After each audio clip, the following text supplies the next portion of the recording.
Allahumma salli wa sallim wa barik alaihi wa ala alihi. Bismillahirrahmanirrahim. Assalamualaikum warahmatullahi wabarakatuh. Alhamdulillah wassalatu wassalamu ala Rasulillah sayyidina wa maulana Muhammad ibni Abdullah wa ala alihi wa sahbihi wa man tabi'ahu wa mawalah. Raisul Jalasah Sayyidi Al-Habib Muhammad Hanif bin Abdurrahman Al-Attas hafizahullah wa saddada khutah. Al-Muallim Ubaidillah Hamdan hafizahullah wa ra'ah. Al-ulama al-ajilla al-habaib al-afadil, al-ulama al-ajilla al-talabah al-a'izza, semuanya insyaallah dimuliakan Allah Subhanahu wa taala. Amin ya rabbal alamin.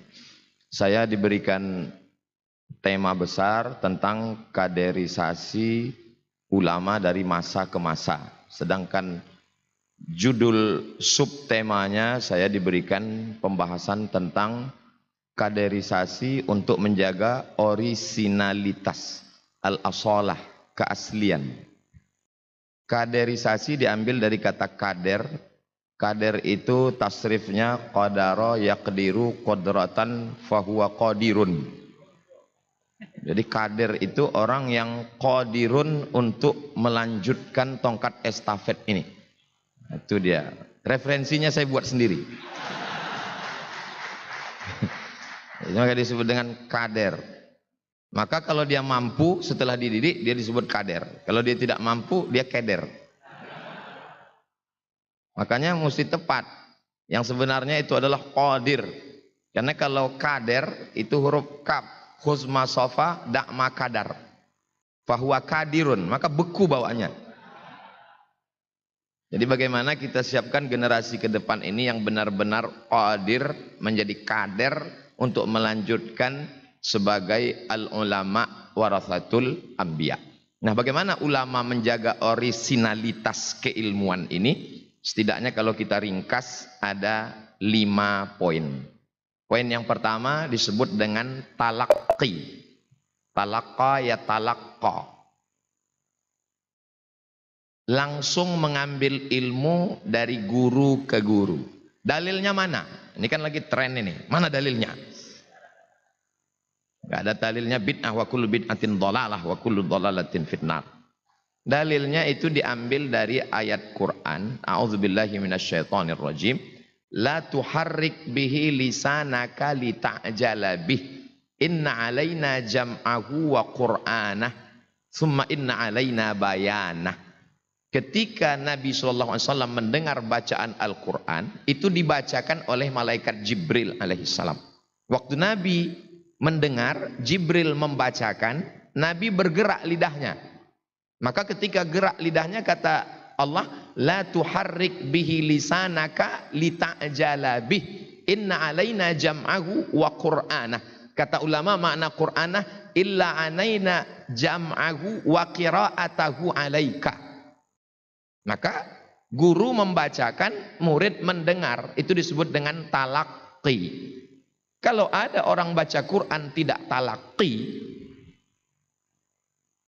beli Quran, mu'allaf masuk Islam, beli Quran, download Quran, Quran digital, download, baca sendiri. Alama. Oh, tulisannya begitu. Tapi kalau dia berguru alif lam mim, mana ada huruf alif di lamnya, mana ada huruf iya di mimnya? Itu hanya didapatkan melalui talaqqi. Maka kita membaca Quran itu bertalaqi dari guru-guru kita dan ada tradisi khataman Quran. Syekhul Qurra yang masyhur di Makkah minal mutaakhirin, segala qiraat ada di kepalanya, 7 mutawatir, 3 masyhur, 4 syaz, 14 qiraat ada di kepalanya. Namanya Syekhul Qurra, Syekh Hijazi. Syekh Hijazi punya murid namanya Syekh Azra'i Abdur Rauf. Syekh Azra'i Abdur Rauf 4 kali jadi juri musabaqah tilawatil Quran di Makkah Al-Mukarramah, punya murid. Dan atas rekom dialah muridnya ini juga ada di dewan juri di Makkah. Nama muridnya itu Profesor Dr. Al-Habib Sayyid Aqil Al-Munawwar. Di situ ketemu sanadnya. Syekh Hijazi ini satu tabaqat dengan Mbah Munawir Krapyak. Mbah Munawir Krapyak punya murid, itulah dia Mbah Arwani Kudus. Jadi semua masyayikhul qurra yang ada di Jawa, di Nusantara, itu ketemunya pada Mbah Arwani, naiknya nanti ke Mbah Munawir, naiknya ke atas selevel Mbah Munawir Krapyak dengan Syekh Hijazi. Syekh Hijazi punya murid Syekh Abdul Raub, Syekh Azra'i Abdul Raub pulang ke Pulau Sumatera. Jadi Pulau Sumatera dengan Pulau Jawa ketemu pada satu titik di Makkah Al-Mukarramah. Itu dalam bidang membaca Al-Quran. Jadi yang selama ini bisa baca Quran tanpa guru, sebenarnya gurunya juga berguru, gurunya cuman berguru, cuman sebagian gurunya lupa. Dan memang ada tradisi kalau dia tidak hafiz, tidak hafal, tidak dikasih sanad.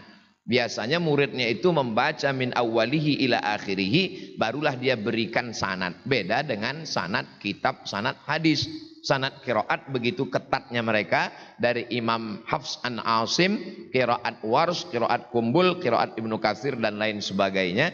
Alhamdulillah hari ini sudah ada ma'had qiraat. Kalau di Mesir namanya ma'had Syubra lil qiraat. Kalau selesai situ diberi S1, lalu melanjutkan S2-nya di Al-Azhar, spesialisasi bidang qiraat. Kenapa anak-anak Indonesia tidak mau mengambil jurusan qiraat? Yang pertama, ribet, jelimet, sulit, susah, payah. Kalau bahasa Arabnya ta'buhu katsir wa taswiquhu asir. Jadi lagi-lagi nanti kaitannya dengan kajian Sayyidi Al-Habib Muhammad Hanif bin Abdurrahman Al-Attas, kembali kepada sifat yang disebutkan oleh Hujjatul Islam Al-Imam Abu Hamid Al-Ghazali, bahwa dia lebih mementingkan akhirat. Karena kalau hanya sekedar ilmu banyak, hafal Quran, khatam qiraat, pulang-pulangnya nanti dia buka rumah makan juga. Karena dia nggak tahan dengan dunia ini. Makanya mesti tidak sekedar hatam qiraatnya, tapi juga hatam akhlaknya. Betul apa yang dikatakan muallim. Kata muallim, mengutip dari muallim. Muallim gurunya muallim. Cukup dengan 3 sudah bisa mengetuk pintu surga. Alim dalam bidang akidah, alim dalam bidang fikih, alim dalam bidang tasawuf, tasfiyatul qulub, tazkiyatun nafs, suci hatinya bersih, barulah dia. Nanti kita alumni ini kalau dunianya masih kuat, qiraatnya mantap, hebat, orang sudah mulai datang, akhirnya fotonya banyak nyangkut di tiang listrik. Mau dicoblos tanggal 14 April nanti. Akhirnya bacaan qiraatnya itu bercabang-cabang. Lagi-lagi memang saya bukan melarang orang ahli Al-Quran untuk masuk ke dunia politik. Karena kalau siapa tidak duduk di situ, kalau orang baik tidak duduk di situ nanti, tapi berbagi-bagi tugas ini penting. Ini dalam bidang bacaan Quran. Bagaimana dengan hadis Nabi Muhammad sallallahu alaihi wasallam? Al-Jami', As-Sahih, Al-Musnad, Al-Mukhtasar min umuri Rasulullah sallallahu alaihi wasallam wa sunanihi wa ayyami, yang disusun oleh Al-Imam Muhammad bin Ismail bin Ibrahim bin Al-Mughirah bin Bardizbah Al-Bukhari, meninggal tahun 256 Hijrah. Bagaimana dia bisa sampai ke Nusantara? Maka tentu saja yang memiliki sanad ini banyak, tapi salah satu yang memilikinya adalah Hadratus Syekh Muhammad Hashim Asy'ari. Hadratus Syekh Muhammad Hashim Asy'ari mendengar kitab ini min awwalihi ila akhirihi dari Syekh Mahfud At-Tirmasi. Syekh Mahfud At-Tirmasi mendengar kitab ini min awwalihi ila akhirihi dari Syekh Bakri Syata. Syekh Bakri Syata mendengar kitab ini min awwalihi ila akhirihi dari, itulah dia mufti Syafi'iyah yang ada di Makkah Al-Mukarramah, Syekh Ahmad Zaini Dahlan. Syekh Ahmad Zaini Dahlan inilah yang menulis kitab Fitnatul Wahhabiyah. Jadi kalau ada orang mengatakan istilah Wahabi ini fitnah dari Syiah. Syiah dari mana? Orang yang nulis Syekh Ahmad Zaini Dahlan bisa di-download dalam bentuk PDF. Disinilah ketemunya sanad-sanad Sahih Bukhari, Sahih Muslim, Muwatta Malik, bertemu pada titik besar bernama Syekh Ahmad Zaini Dahlan. Dan salah satu muridnya sangat terkesan dengan kehebatan gurunya ini, maka diambil namanya.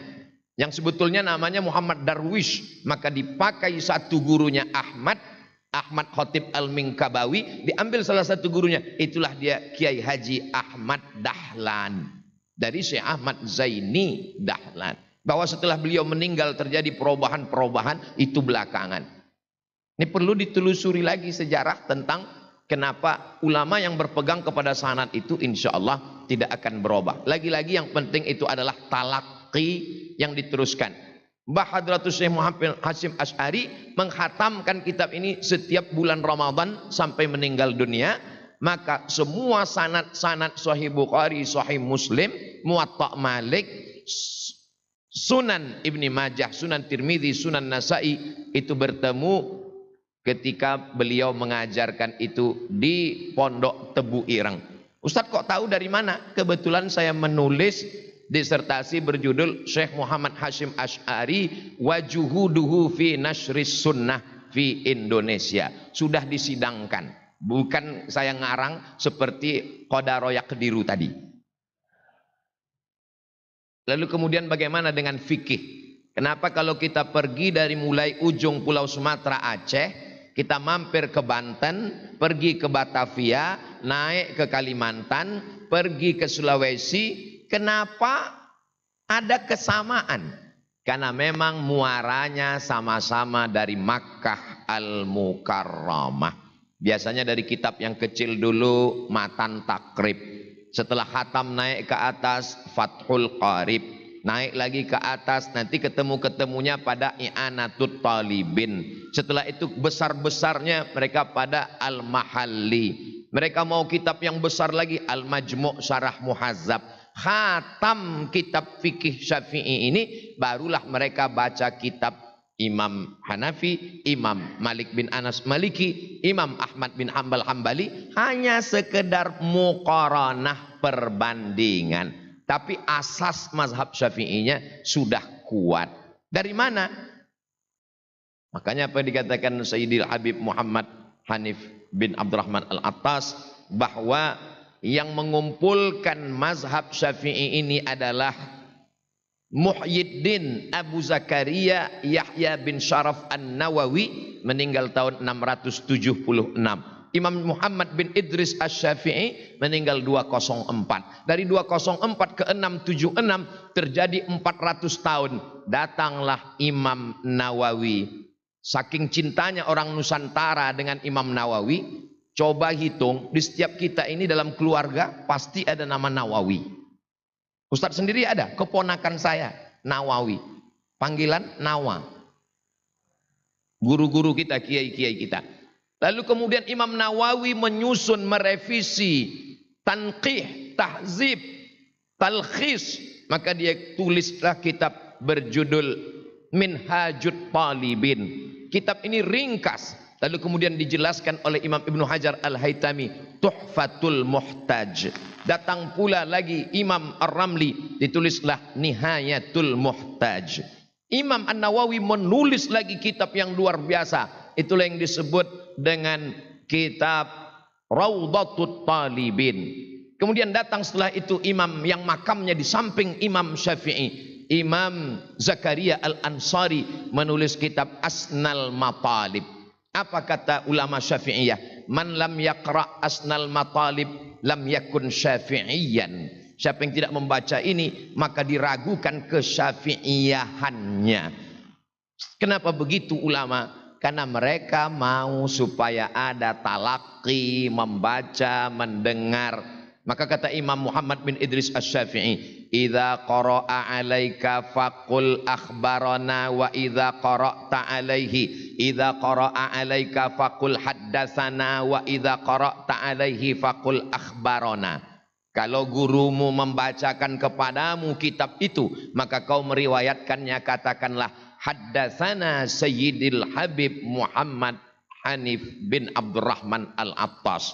Tapi kalau engkau yang membacakan hadis itu dan gurumu mengangguk-angguk setuju, maka kau katakan akhbarana. Sayyidi Al-Habib Muhammad Hanif bin Abdurrahman Al-Attas. Ketika orang tidak talaki menerjemahkan hadis, dia buka kamus. Haddatsana menceritakan, akhbarona mengkabarkan, telah menceritakan kepada kami, telah mengkabarkan kepada kami, telah menceritakan kepada kami, telah mengkabarkan kepada kami. Dhalla wa adalla. Apa maknanya? Pentingnya telaki, membaca, bertemu dengan guru, melihat wajah guru, mendengar suara guru. Sehingga kalau orang ini agak nyasar-nyasar dikit, dalam menjelang tidurnya datang gurunya menegur. Hei, jangan kamu nyasar. Kenapa? Karena ruh guru ada hubungan emosional. Itulah yang dalam tarekat disebut dengan rabitatus syekh. Ada hubungan emosional. Sekarang belajarnya ke YouTube. Nggak mungkin YouTube datang. Walaupun YouTube itu ada juga tasrifnya, tabayatubu YouTuban. Nah, ini bagaimana? Yang pertama adalah talaqi. Yang kedua itu yang disebut dengan kitab. Mana dalilnya kita mesti belajar dengan kitab? Ketika Imam Muhammad bin Idris Asy-Syafi'i sudah mengkhatamkan kajinya kepada Imam Sufyan. Ada dua Sufyan. Yang di Kufah Sufyan Ats-Tsauri, sedangkan yang di Makkah Sufyan Ibnu Uyainah. Imam Syafi'i bertemu dengan Sufyan Ibnu Uyainah. Setelah khatam kajinya dengan Imam Sufyan Ibnu Uyainah, dia pun melanjutkannya ke kota Al-Madinah Al-Munawwarah. Lalu kemudian dia ketemu dengan gubernur Madinah. Wahai gubernur Madinah, tolong bawakan aku ke rumah Imam Malik bin Anas. Kata gubernur Madinah, andai kau suruh aku memindahkan bukit Uhud, lebih ringan daripada menemui Imam Malik bin Anas. Begitulah hibahnya ulama. Kenapa gubernur segan menemui Imam Malik? Karena Imam Malik nggak pernah bawa proposal. Bukan kata saya, kata Habib Hanif tadi, kan kajian beliau. Man dzaqa maraqas sultan faqula lisanuhu. Siapa yang merasakan kuahnya sultan, maka berat lidahnya untuk berkata. Itu baru kuahnya. Gimana kalau rendangnya? Ini nampaknya besok undangan ke bupati wali kota berat ini.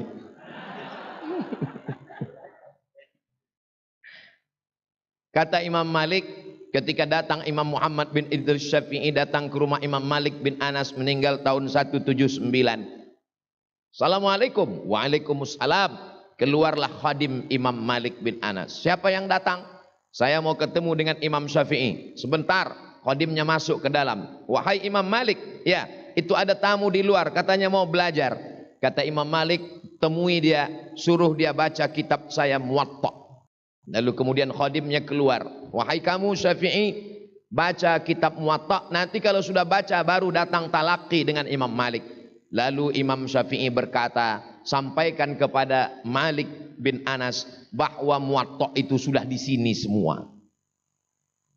Inilah dalil sebelum ngaji baca kitab dulu setengah faham. Nanti fahamnya baru sama syekh. Dan metode inilah yang dipakai di barat. Makanya semua yang mau masuk ke barat tidak diterima kalau tidak menguasai referensi. Semuanya ada rujukannya. Orang-orang di fakultas kedokteran, ujian akhirnya membaca referensi yang ditulis oleh Ibnu Sina, judulnya Al-Qanun fit Tib. Diterjemahkan ke dalam bahasa Inggris The Canon of Medicine. The Canon of Medicine. Sehingga mereka bisa memahami apa itu. Saya pernah membuka kitab Al-Qanun fit Tib, 2 jilid, setebal 2 kali Quran di perpustakaan Darul Hadis Maroko. Saya buka-buka tulisannya gambar pisau, pisau bedah, kulit, tulang, mufrodatnya sulit, saya tutup lagi. Ternyata dokter-dokter diminta untuk menguasai referensi itu, barulah mereka sah menjadi dokter. Buku tidak membuat orang menjadi dokter. Kalau tidak percaya, beli buku kedokteran dari semester 1 sampai semester 14, baca sendiri di rumah. Habis itu operasi orang, insya Allah mati.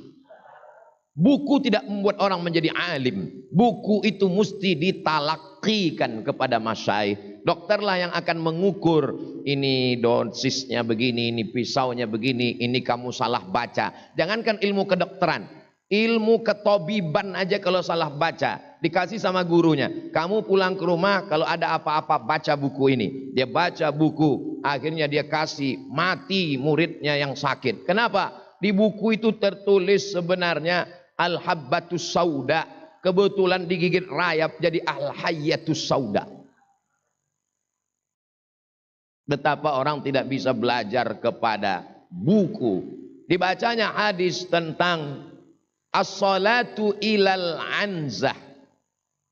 Salah baca as-salatu ilal anazah. As-salatu ilal anzah.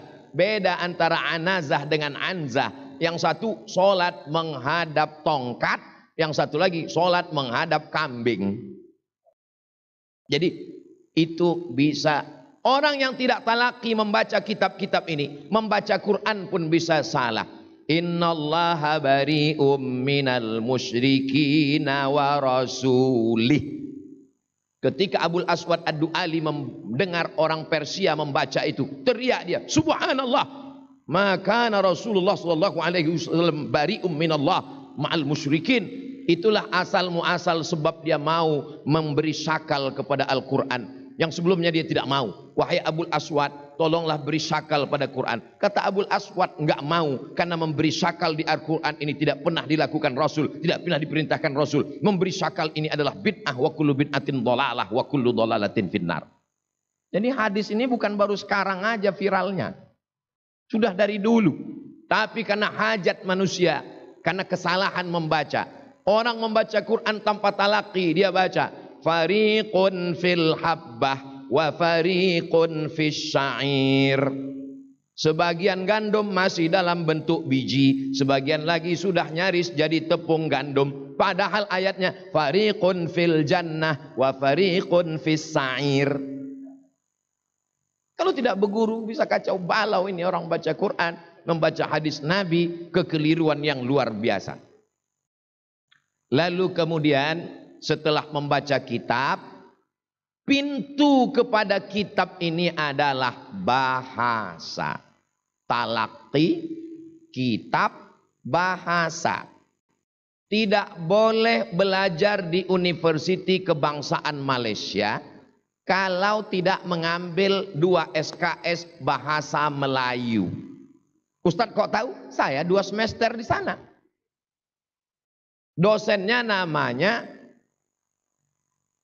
Cik Ramli. Dosen ini tamat dari USU, Universitas Sumatera Utara. Saya sekolah di Sumatera Utara. Mau kuliah di Malaysia, mesti belajar bahasa Melayu ke Cik Rusli. Awak dari mana? Saya dari Riau. Bahasa Melayu asli dari Riau. Tetap ambil bahasa Melayu sini. Mereka ragu tentang kemelayuan saya. Mau nggak mau mesti ambil 2 SKS. Dia bawa manuskrip bahasa Melayu yang umurnya 100 tahun. Dia copy, dia bagi ke kami semua. Sila baca, satu fakrah, satu alinea. Silakan paham, kami baca, satu pun nggak ada yang paham. Itulah maka kalian mesti ngambil 2 SKS bahasa Melayu, karena kalian nggak paham. Allahu Akbar, subhanallah. Kitab-kitab yang kita baca itu bukan 100 tahun. Muwatta Malik 179, sekarang 1444, berarti umur kitab Muwatta 1200 tahun. Riyadhus Shalihin min kalami Sayyidil Mursalin 676, sekarang 1444. Umur Riyadhus Shalihin 800 tahun. Tadribur Rawi Syarah Taqrib Nawawi Imam Jalaluddin Abdurrahman As-Suyuti 911, sekarang 1444. Umur kitabnya 500 tahun. Tidak ada kitab yang mudah di pondok. Dibaca oleh mereka Imam Zakaria Al-Ansari, Imam Ibnu Hajar Al-Asqalani 852, sekarang 1444. Berarti kitab ini berumur 700 tahun. Orang Melayu, bahasa Melayu, ditunjukkan manuskrip Melayu, umurnya baru 100 tahun. Kita nggak bisa. Siapa yang mempertahankan bahasa ini? Pondok pesantren. Allahu Akbar. Orang-orang Arab tidak pakai bahasa Arab yang sekarang ini. Pergi kita pakai bahasa baku. Kaifa haluka? Sampai ke Saudi Arabia, kaif halak? Yang perempuan kaif halik? Pergi ke Mesir, izayyak, izayyik. Pergi ke Irak, shlonak, shlonik. Pergi ke Maroko, labas alik, kidir suaya, selahat labas, dari labas, kulusi bikhair, macam kumur-kumur aja. Siapa yang mempertahankan bahasa kitab ini? Pondok pesantren. Berawal dari matan Al-Ajurrumiyah, naik ke Kawakib Durriyah, naik ke Al-Amriti, naik ke Alfiyah Ibni Malik, naik kepada Syarah Ibni Aqil.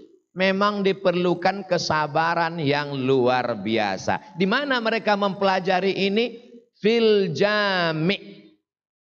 Makanya yang keluaran dari universitas, doktor, ketemu dengan yang keluar dari jami', heran. Kenapa kami yang belajar di jami'ah enggak seperti kalian yang belajar di jami' talaqi? Apa kata yang keluar dari jami'? Kami belajarnya di jami', kalian belajarnya di jami'ah. Walaysa dzakaru kal unsa.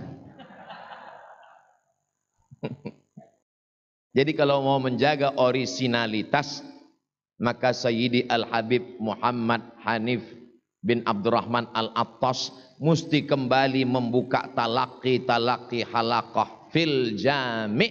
Lalu orang yang di al-jami'ah yang belajar 2 SKS 16 tatap muka, potong pertemuan pertama, potong mid semester, potong UAS ujian akhir semester, libur macet, asap dan Covid. Apa yang bisa kita harapkan untuk menjaga orisinalitas ini? Lalu kemudian apa yang keempat? Pertama, talaqi. Yang kedua, kitab. Yang ketiga, kuncinya bahasa Arab. Yang keempat adalah manhaj, metode yang dipakai. Alhamdulillah, hampir semua madrasah, aliran-aliran punya metode sendiri. Sekarang kalau kita klasifikasikan yang menjaga orisinalitas di Indonesia ini, kemana muaranya? Satu, al-muwasalat. Al-muwasalat ini dari mulai Sabang sampai Papua, dari mulai Aceh sampai yang ada di wilayah timur, Ternate, Tidore sampai Raja Ampat. Al-muwasalat nanti muaranya ke Sayyidi Al-Habib Umar bin Hafiz Darul Mustafa Tarim Hadramaut. Satu lagi adalah Rubat Tarim. Lalu kemudian lagi ada, itulah dia tempatnya guru kita Sayyidi Al-Habib Muhammad Hanif bin Abdurrahman Al-Attas, juga tempatnya Buya Yahya Al-Ahqaf.